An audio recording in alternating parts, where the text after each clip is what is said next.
The year is 2033. It's been 20 years since the fungal virus started taking down entire civilizations. Joel and Ellie were forced into each other's lives. Joel, a middle-aged man. Joel, a middle-aged man who had just lost his daughter 20 years ago when the virus first broke out. Ellie is a 14-year-old girl who has a special immunity to the virus. Joel has been trusted to protect Ellie, to guide her across America, where they search for the laboratory where they are trying to develop a cure. A cure that might bring hope to this hopeless world. A cure that might end this horrible plague. A cure that could save humanity from extinction. This is the story of The Last of Us.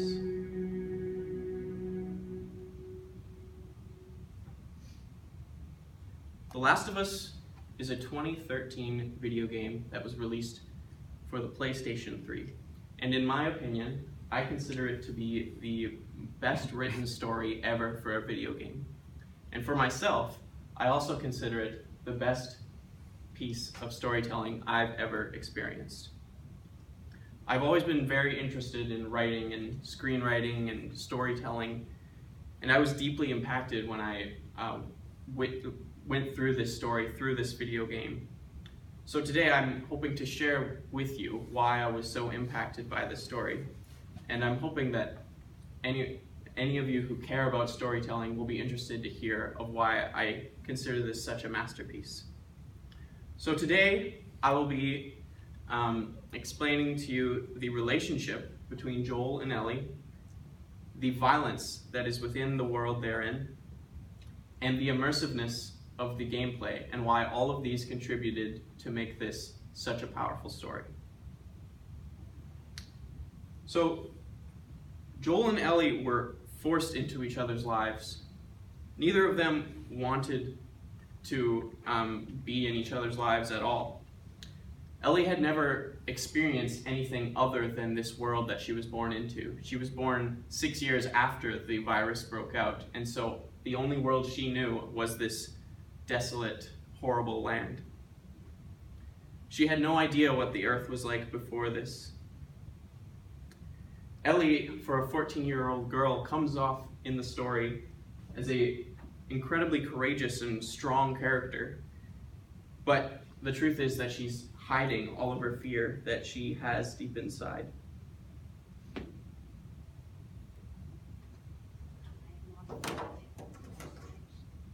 I'm sorry about your daughter, Joel. Sorry. I'm sorry about your daughter, Joel, but I have lost people too. You have no idea what loss is. The truth is that she needs Joel. She needs Joel to show her that she's not alone in this world, that she doesn't need to feel like she has no one. Everyone I have cared for has either died or left me. Everyone except for you. So don't tell me that I would be safer with someone else, because the truth is I would just be more scared.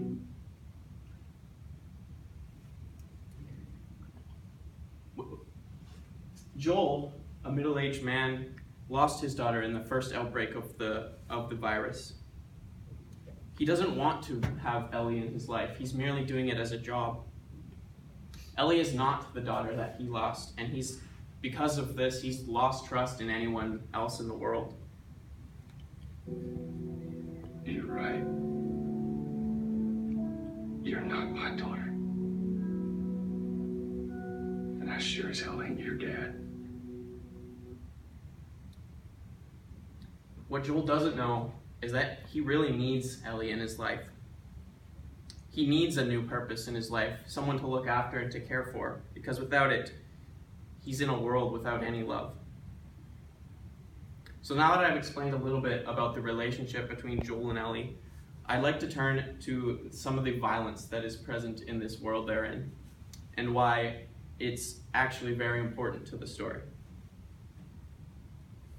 So the world that they're in is a mess, as I've described it. It's horrible. People are dying, people are killing. The virus has taken out as many people as it can, and those who are left are not looking to help anyone. They wouldn't think twice before killing someone for their own good. While other games like Grand Theft Auto or Call of Duty perhaps use violence as a tool for fun and for enjoyment, where you're either driving around a city and crashing into things or shooting your opponents, The Last of Us is different. None of the violence in The Last of Us is ever seen as fun or enjoyable. Instead, the violence is gut-wrenching, and there's no joy to be found in any of the violent acts that are performed. But the violence isn't senseless either. The violence that we see actually strengthens the relationships of Joel and Ellie, and it strengthens your relationship with these characters going through what they went through. As they experience terrors, you're growing closer to them as characters. So there's one scene in particular that I won't be showing, but it is very, very disturbing to watch between Ellie and this man who abducts Ellie. Ellie is abducted by him, and it's very obvious that he has very selfish and pervish notions in kidnapping her. It's extremely disturbing when he tries to attack her, essentially. And what I won't be showing what Ellie does to retaliate, but I'll be showing what happens right after the violence she performs to get out of her, or get out of his captive.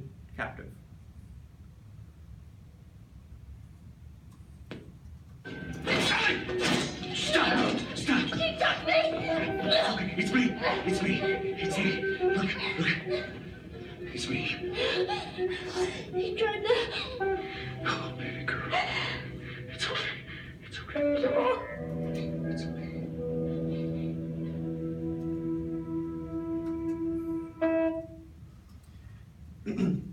As you can see, once she breaks free from the other man's captive, Joel approaches and comforts her. And it's only through this violence that this moment can be so impactful, because experiencing the game myself, I was extremely disturbed by what was going on, and it was gut-wrenching to watch Ellie attack this man so brutally after what he tried to do to her. And it makes this moment so much more emotional to see Joel start to comfort him after he spent so much of the game acting as though he didn't care about her. So now that I've explained a little bit about why the violence is actually important to the story, I'd like to explain the immersiveness of the actual gameplay and why this couldn't have been done on something like a film or a movie or a television.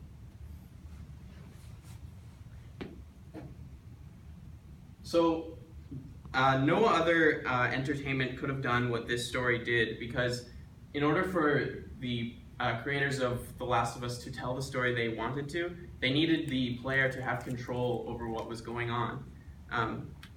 The connections you feel to these characters become so much stronger when it's actually you moving them across the game and taking them through all of these trials and different things they have to go through. Joel and Ellie have to make difficult choices in this brutal world, and you're rooting for them as you would, because you're essentially part of them, controlling their movement and feeling how they move and where they go and what choices they make. So I'd like to, this right here is a scene that explains kind of why it couldn't have been done in another medium. So here we see Joel, this is Joel right here, and there's a ladder on the ledge. And normally in the game, if you see a ladder like that, you have to hoist Ellie up to bring down the ladder so that you can get to the next objective. But so here in this moment, we see Joel holding his hands out to hoist Ellie up. But this moment happens very soon after the violent act I described earlier, and you can see that Ellie is still heavily impacted by what happened and is sitting because she is not comfortable moving forward yet.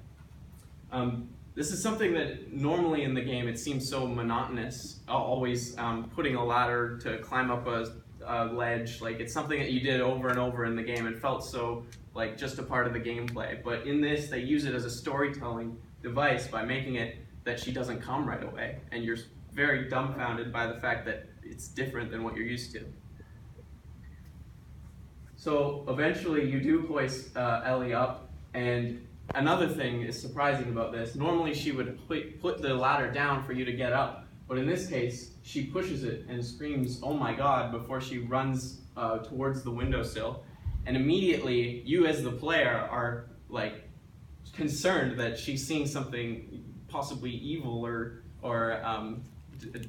disturbing and violent. And so you as a player are anxiously trying to get the ladder up so that you can climb and figure out if Ellie is okay, and because you're so concerned for her. So the good news is that once you do get up there and find Ellie, it's actually a very positive thing that she finds after such brutal and terrible things she's witnessed. She finds a giraffe in this seemingly beautiful world, or violent world. She finds something so beautiful, and this really impacts you when you're experiencing it, because you just went through this horrible thing with Ellie against that evil man, and it's such a breath of fresh air to just take a moment and to recognize that this world isn't completely lost. This world isn't without any hope.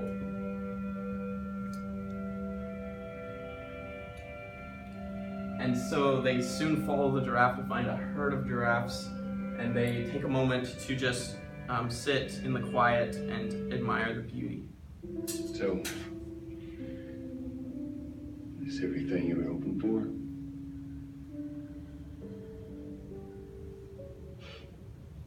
It's got its ups and downs, but you can't deny the view, though.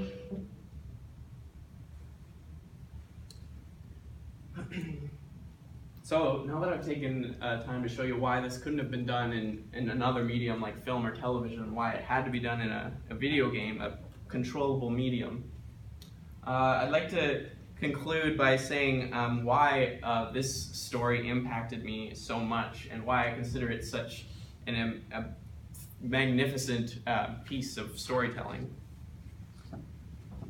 This game is so much more than like a game of Super Mario Brothers or Mario Kart where you're just racing around, jumping around, having fun. It's a game that actually tells a heart-wrenching story of a father and daughter relationship in a world that everyone is after them and wants them dead. I was moved by the story, I was impacted by the story, and I was essentially changed by this story. In this world where they need to find purpose in such a broken place, a place where it seems like there's no hope, they learn that they need to find someone who gives them the meaning to carry on, who gives them the drive to continue forward even when it looks hopeless. This game asks difficult questions like why we put our family over other people, how we should deal with personal loss, and where we should look to when we want purpose in a world that seems purposeless. So when I played this game, I kind of became Joel and Ellie. I was kind of forced to ask all the questions and deal with all the things they had to deal with myself. Their struggles kind of become your struggle when you're controlling them and following them through 14 hours of gameplay. And I believe that almost anyone who experiences this will feel similar in that they'll become Ellie and Joel, and they'll experience what they experienced like them. The truth is that like holding a controller in your hands and feeling the physical reaction of going through this game with them, it's like you're holding their hands through this journey. It's like you're holding the hands of these characters as they experience everything. And by the end of the story, you don't want to let go.